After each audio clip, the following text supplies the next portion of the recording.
This is Rugby Unity in Japan. I'm David Pembroke, and joining me is the coach of the Japanese women's rugby union team, Lesley McKenzie, a former Canadian player, a development coach in New Zealand, a coach with the Japanese Sevens team, and for the last two World Cups been in charge of the Japan 15-a-side women's rugby team. Lesley, welcome to Rugby Unity. Thanks, David. It's nice to join you.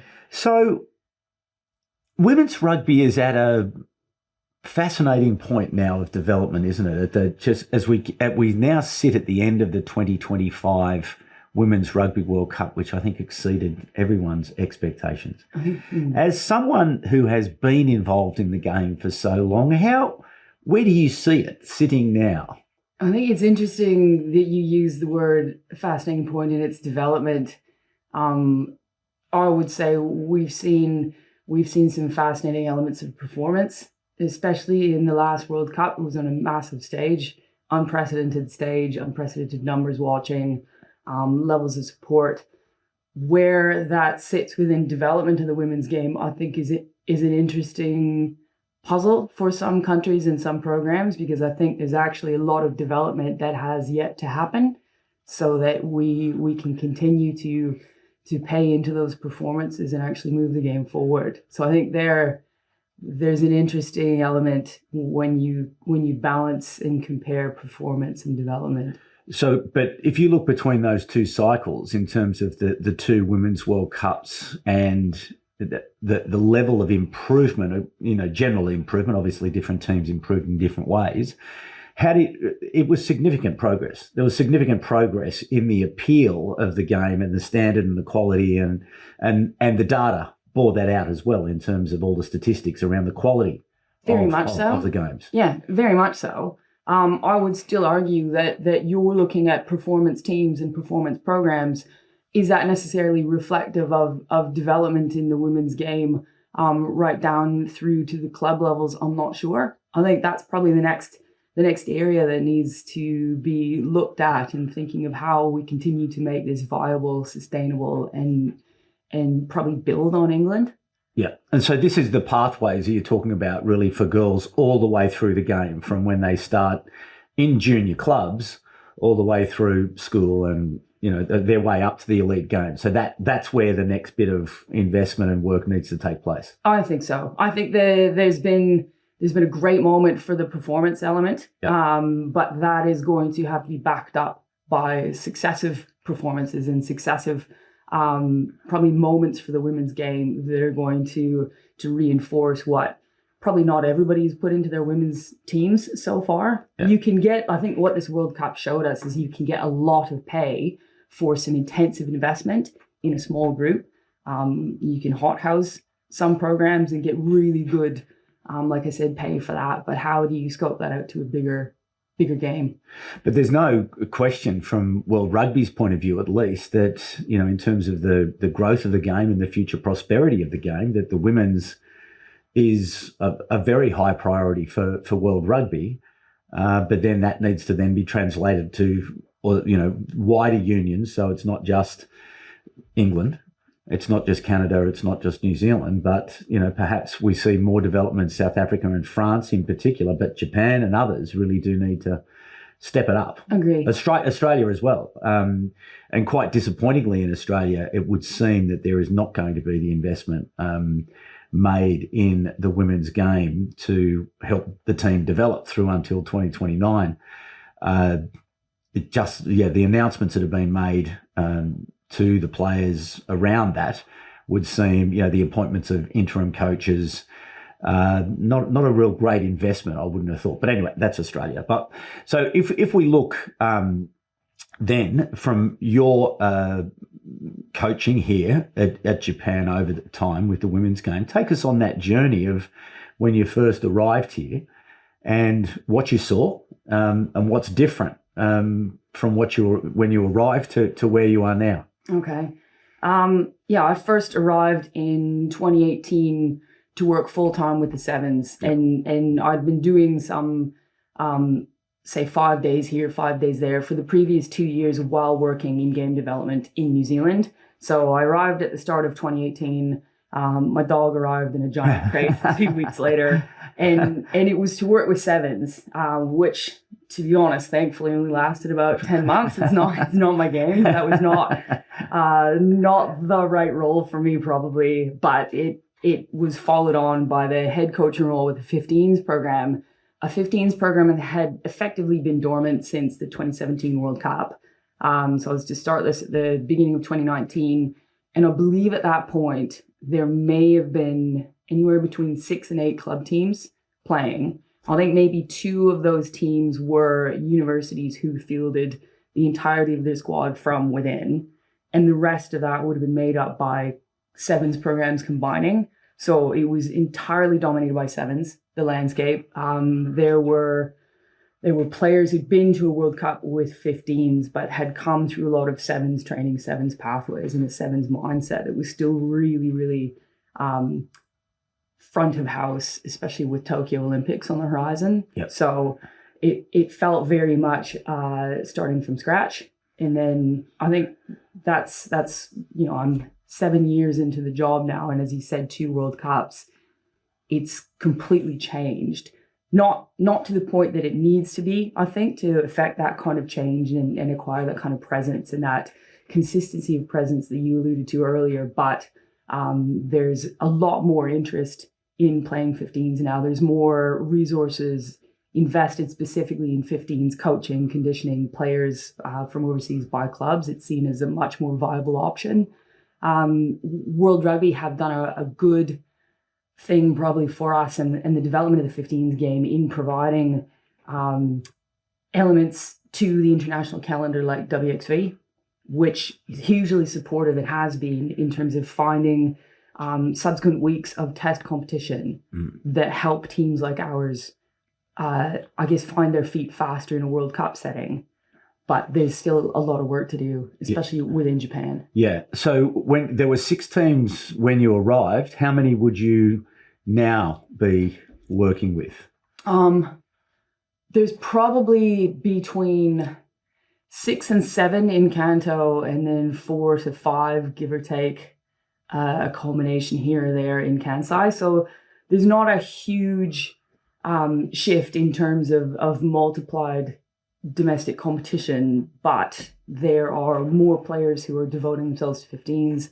There's more time allocated in the season to 15s, and more of those programs are specifically 15s. So there's fewer sevens programs combining.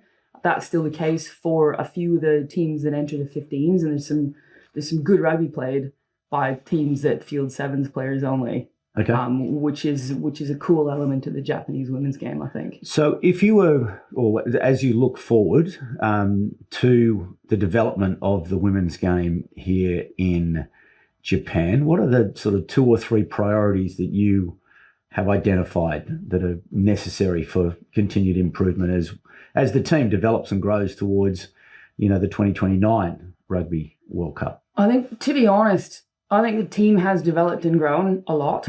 We've squeezed a lot out of this team and this group of players.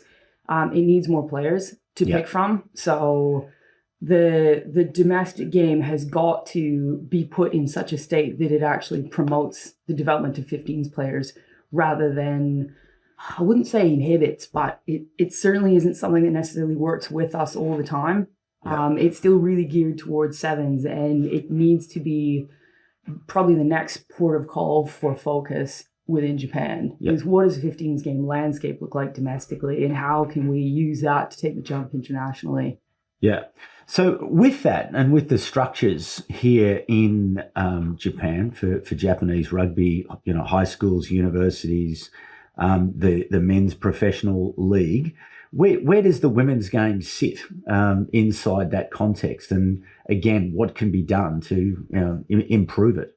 I think there's some good patterns already available to us. So there's a huge sort of established tradition of rugby in high schools for boys and universities for boys. There's massive resourcing behind that. I thought you talked with Glenn Delaney earlier this week. I did, yeah. I thought that was right on the money in terms of how that sits in the consciousness around the game in Japan. There's a few impediments, however, to how that then flows into other professional league or an international stage. So I think there's opportunities to have a smaller economy of scale available to the women's game, but it's got to be probably better diarized for a university game to flow into a women's club game. Yeah. I think there's an obvious template around what League One have done in the men's game and how that could probably be scoped down into what a women's semi-professional competition might look like. You've already got overseas players coming here to play seasons of 15 specifically.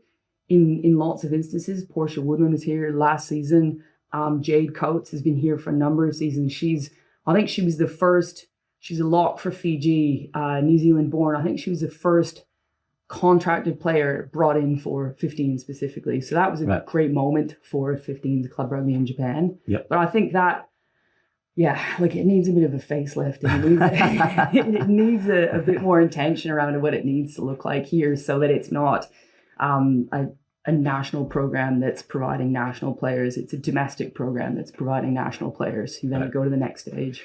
So when you're describing Japanese rugby to family and friends at home and people overseas, how do you talk about the game? And I'm now not just talking about the women's game. I'm talking about the sport of rugby here in Japan. It's fast.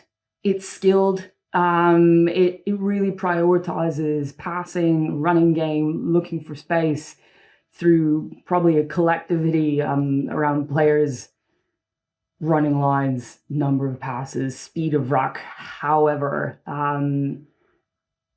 that isn't an end to itself. So you see a lot of lateral rugby and you see lots of sort of sound and fury. They're fit and it's probably not that tight arm wrestle that you envisage when you're thinking about winter club rugby and mud. There's no mud to be seen in Japan in winter, so it sort of dictates a dry, fast game. It's not necessarily set piece oriented, although they do love a scrum here. But I think it's a really appealing, really attractive brand of rugby. League One, I think, scores minimum 2 tries more on average than any other pro comp in the world.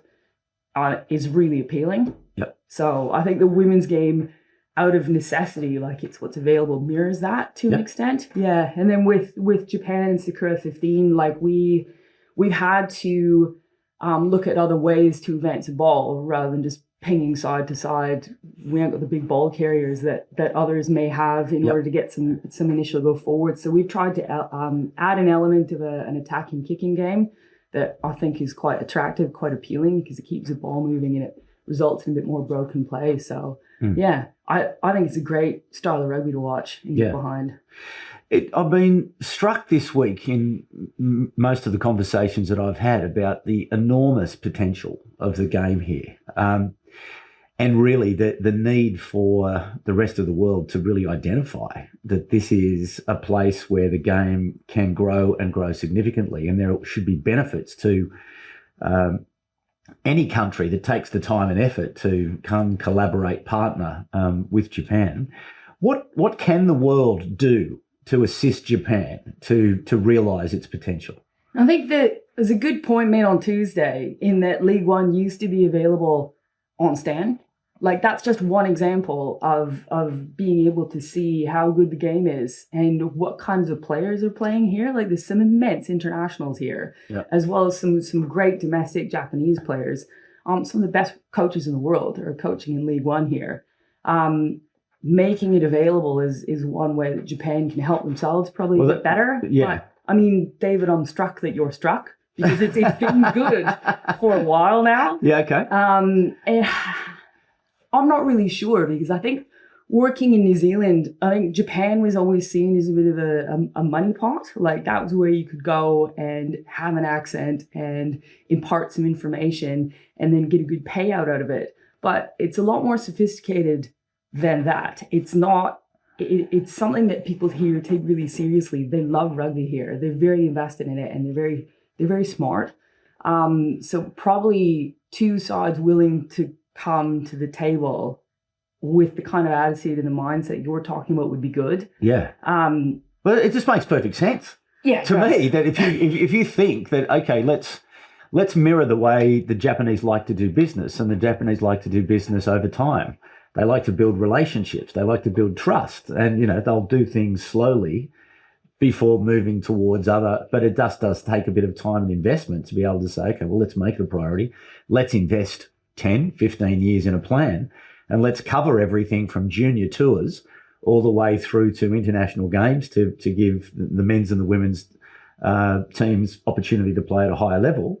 Anyway, to me, it just I think it's it has to happen. No, I agree, and you'll see actually some of the sponsors from Japan are sponsoring competitions outside of Japan. Like there's some really good partnerships to be had already there, but I think rugby's got to follow. So you spoke about Australia earlier and how you can partner. There's 2 years in a row that the Wallaroos were meant to come to Japan and return the favor. So we've been there twice in the time that I've been here. In both years they've cancelled, they've backed out and done something else. That doesn't help your case. It doesn't help us either. So that kind of thing is disappointing when everybody talks about a projected sort of positive Pacific Rim rugby partnership. Yeah. It doesn't help. Yeah, that's true. So listen, back to the impact of the 2019 World Cup.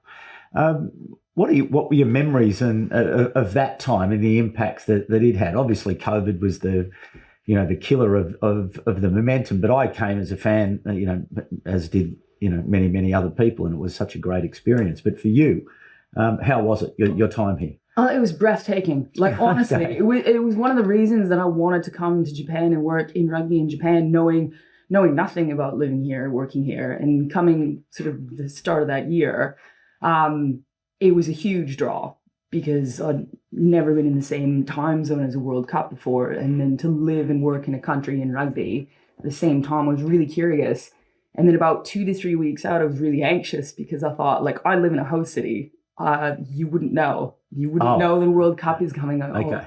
How is this going to go? And then all of a sudden, it literally just blossomed. It literally blossomed. Like the cherry trees go like poof in the spring. It was everywhere. And I think the welcome that the teams got, the welcome that the game got, the energy that just suffused the country was beautiful. Yeah. It was one of the best times I've had. And I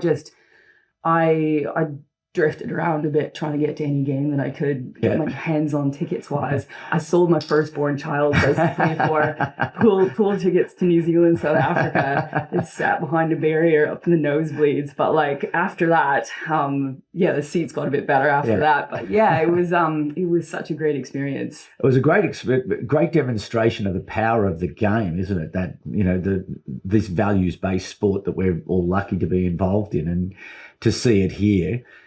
In this beautiful, wonderful country, and to see the way that the Japanese people responded. Because, again, this is all part of what I see as this enormous potential. With further investment and engagement, we can realise the benefit to the sport. This podcast has one very simple mission, which is about helping to secure the future prosperity of rugby union around the world. And I do think that, this place is front and centre.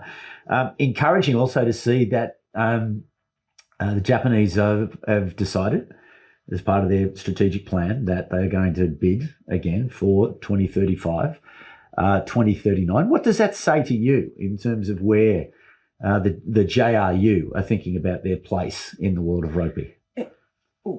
Like, just at a really selfish personal perspective, that World Cup in 2019 was such a reinforcement for me of what was great about Japan and rugby, and being in a country that embraced an event like that, and the spirit of a game in a tournament like that, sitting behind a father and son singing the South African anthem, for example, who were clearly from Kyoto or something. Like, it was so beautiful. Yeah. And I think that more people deserve to see how Japan respond to events like that, and uniquely within the rugby landscape. So thrilled about that. Yeah. I hope we get that recognition. Well, I had the opportunity to be able to speak with the chairman, Ken Iwabuchi, the other day about that. And it it was pretty clear to me anyway that it was just, help us, like give us more opportunity, give us the opportunity to bring what we can to the international game. Do you offer any thoughts as to why there is some sort of reluctance? Why someone like Rugby Australia would, commit to and then pull out? Why is this some sort of residual sort of rugby hierarchical relationship sort of? I suspect there is an element of that. Yeah. And it could only be as far as somebody's saying they're not up to the standard that we need to invest money in going to. Yeah. But the thing about rugby is the way good teammates make better teammates and good teams make better opposition, and understanding that we've all got a responsibility to grow the game and not just sort of sit and wait for other people to make us better and to make us more positively positioned. Like, I think it's maybe also coming from the women's game and a community perspective, and a lot of my background, it is very much about collaboration in order to make the big picture better. Yeah. So I think there is an element of there's a little bit of elitism at some levels. Yeah. And not this but them. Yeah. So otherwise we'll look like we're only at that level. Yeah, sure. Yeah. So you're obviously a coach. You're a rugby coach. You've been involved in the game all over the world. So sort of maybe going up to 40,000 feet and looking at the global game of rugby at the moment, someone who has had your experience and knowledge and other things, where do you think the game's at the moment, and where do you see the opportunities to help secure the future prosperity of the game around the world? I think the one really striking example is the Women's World Cup just on. That's a huge example. Magic. Of there's a whole new probably audience of people who've been sort of awakened to the potential for the game, the specific game that we're invested in, we're involved in, we love. There's a special magic about the game that we invest in, that we love. There's only, the kind of people out there who want to hit people and be hit for somebody else, and people who play other sports. And so I think that's a wonderful defining boundary for the athletes within it. But it also it shows something to self-selects people, doesn't it? It does, but you look at the way the game shows people working well with each other. Like that's a gorgeous sort of microcosm of what appeals to people when they watch it. My parents don't give a rat's about rugby, but they love watching my team. They loved watching Canada play as well at the World Cup. There's something there to be galvanized for the bigger game. Yeah. Funny thinking about taking a drone up and looking at the game from a more global lens. Like, I'm not sure how much more global I could have got in the last, say, 6 years. I've been to Kazakhstan for rugby. I've been to Fiji for rugby, South Africa for rugby, Spain. We've been lots of places, and it's something I feel so fortunate because it connects me to people for whom the game isn't not necessarily about leading globally. It's not about recognition of performance. It's not about being part of an elite. What is it? It's what it is at the grassroots. It's something that is in your blood, in your heart, in the way you connect to people. I'll use an example. The Kazakhstan men's coach, he coaches the men's sevens, he coaches the men's 15s, he coaches the forwards, and he does S&C, and he does a lot of physio for the women's team. He used to be a soccer S&C in Russia, and then he got called back to Almaty to basically do everything for the Kazakhstan Rugby Union. He's a brilliant guy. And he's got a young son who just picks up kit and trots around after him. But he does everything for the game in Kazakhstan, which is, in the women's side at least, they've got some serious history. They used to be the perennial Asian entrant at World Cups. I played them in 2006, etc., because they were sort of army based at the time. But he was telling me, because he was over with the women's team in May for the Asia Rugby Championship, and he said he took the men's team to Georgia to play a development side in Georgia, But he also took the women's team and he basically bullied the Georgian Rugby Union into producing a women's test team so that they could have a camp. Like that, meeting those people and understanding what they do for the game and how integral they are to the fabric of it. Like, why did he get Coach of the Year? No offense to Mitch, but but there's people around the global game that are really making the game tick, and bringing that to people and making sure that's available for communities at a scale that most people don't even look outside their own borders and connect with ideologically. So with that though, then understanding that that's the need and the requirement, what then needs to happen? Are there enough resources being invested in that level of the game? Because this, again, is a key and recurring theme of this podcast. And when Brett Robinson was first appointed as the chairman of World Rugby, number one priority was to secure the financial sustainability of the major unions, because everyone's pockets turned out, don't have enough money to really invest, whether it's in the community game, the women's game, or elsewhere. But from I'm just asking from your perspective, as you're looking at it, are we doing enough, to support the people at that level? And having been to all of those places, what do they need? They actually don't. You don't need money in some places. You need connection. Coaches. You need information. You need development. A lot of those things are already prepared. There's a lot of IP for community coaches, developing coaches, performance, high performance. There probably needs to be more investment in making that accessible to people who want it. And one of the things I would answer to, how do we ensure the prosperity of the game globally going forward? Stop cutting the funding to community, because that's the bit that needs to be really healthy. As much as the top end is going to finance a lot, I understand that. But the interest and the passion comes from the community level and the connections they have there. I think that is usually the first thing that gets cut when there's a squeeze on, is your community game, your coach development, etc. That sort of goes by the by. The marketing budget goes first. I'm not sure about that, but it just especially observing through COVID, it was disappointing to see community coach development, game development get cut and then not come back afterwards. Like that was tangible, I think. Yeah. So a couple more questions before I let you go. You're a busy lady. You've got lots of things to do. The Canadian team, superb at the Women's Rugby World Cup, played a standard and a style of football that really captured everyone's imagination. Clearly, in the end, they ran into the giant that couldn't be sort of manipulated because it was so formidable. As a Canadian, your reflections on that, and to see to me, again, someone who's very interested in off-field matters of rugby, to see the Canadian Prime Minister, and his wife, dressed in the kit at the game, and the huge television audience that watched the game in Canada.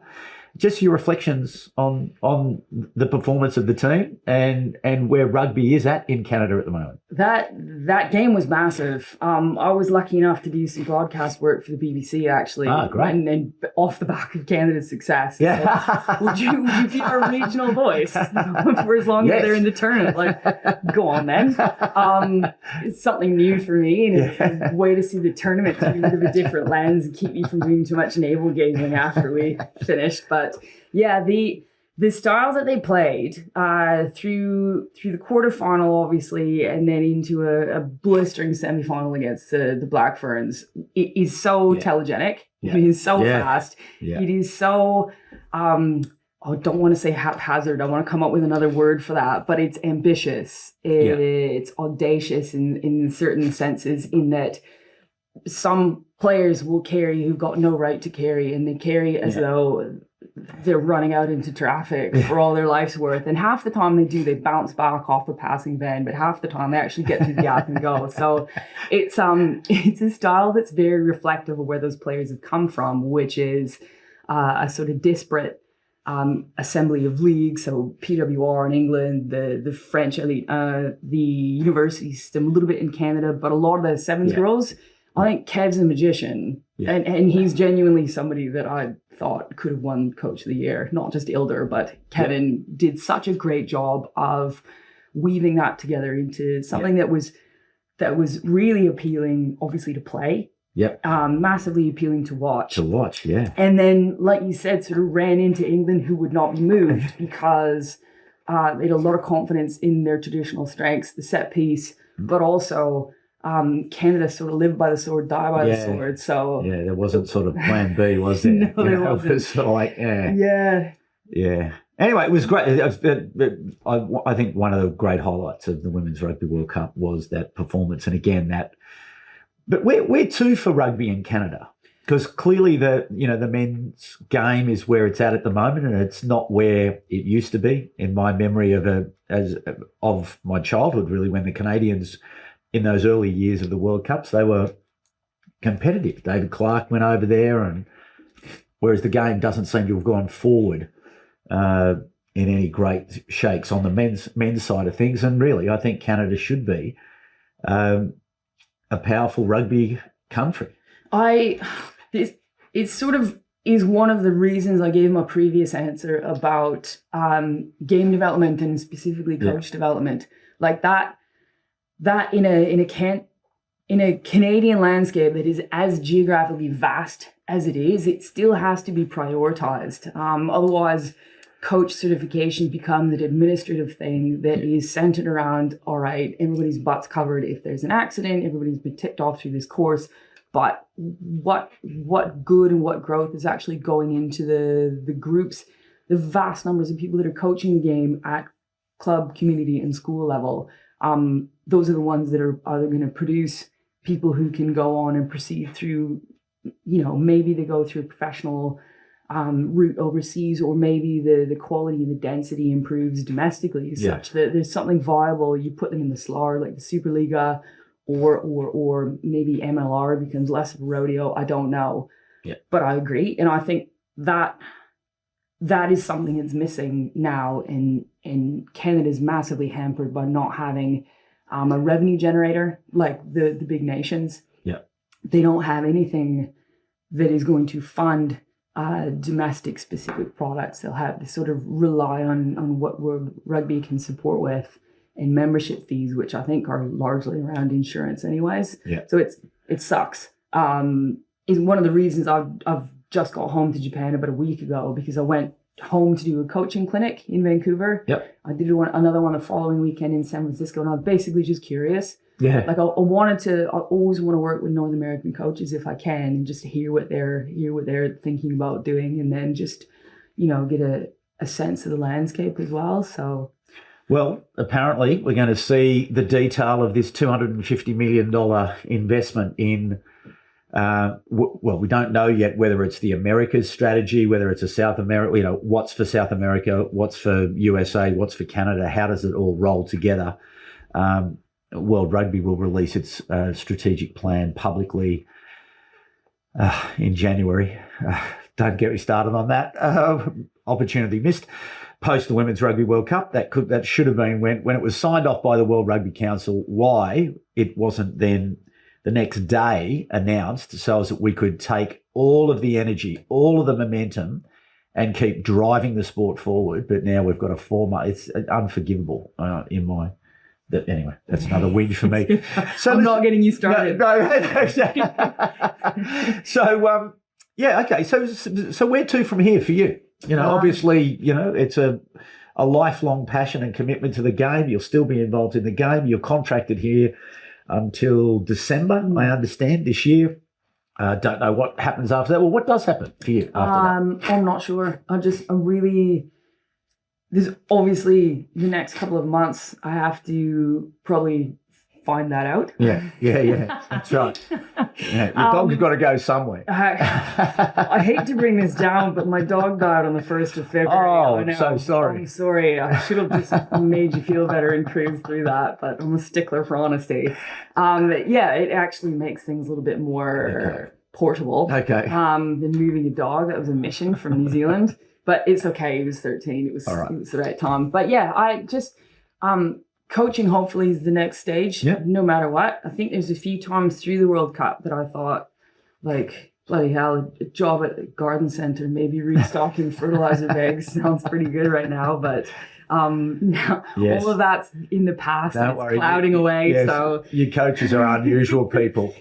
yeah, as long as it's coaching someone somewhere. Yeah. And, Well, there's so and much. opportunity to There's a lot of challenge. opportunity, though, isn't there? Yeah. And there's a lot of places where you can apply your knowledge, your skill, your behaviour, and your attitude. So with whatever you decide to do, good luck with that, Thank you and very congratulations on everything you've achieved so far. And certainly, women's rugby in Japan is in a much different place as a result of your contribution here.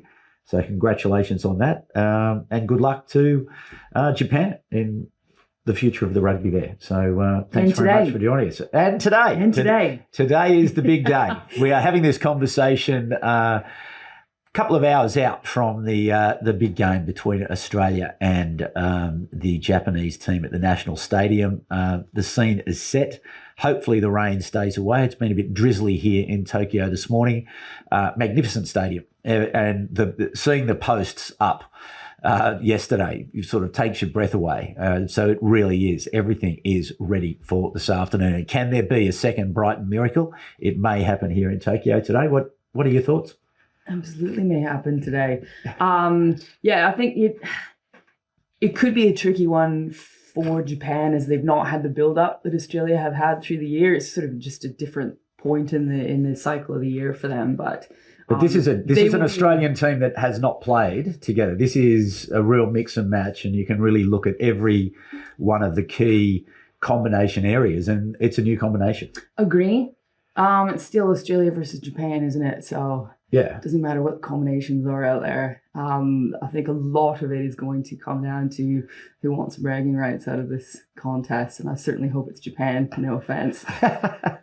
Well, yeah, great statement to the front of the fall tour. But anyway, look, it's been a great build-up this week, and wonderful to get around and about here in Japan to speak to many of the great people who are making contributions here to our great game, as we collectively, all of us, everyone here in Japan, but all of you around the world, how are we working to help secure the future prosperity of rugby union around the world? And there's plenty of opportunity for us to work and continue to invest in Japan and the game here. So anyway, for the moment, a big thanks to Lesley for joining me on the program. A big thanks for you for coming back once again. If you would like, subscribe, share, comment, ask a question. We'll be back with the regular programming during the week. And indeed, stay tuned. We are looking to introduce, or we did have, as you know, Bella McKenzie on board as a co-host of our women's program during the Women's Rugby World Cup. Bella's playing again, not available to be a consistent host. So we're working on that at the moment to try to find somebody so that we can get a weekly program going for the women's game, because as Lesley just identified, there is just so much to talk about in the women's game all over the world as we work again towards the Rugby World Cup in 2029 in Australia. But anyway, stay tuned for that news. Thanks again for coming back once again, but please be kind to each other. My name is David Pembroke, and it's bye for now.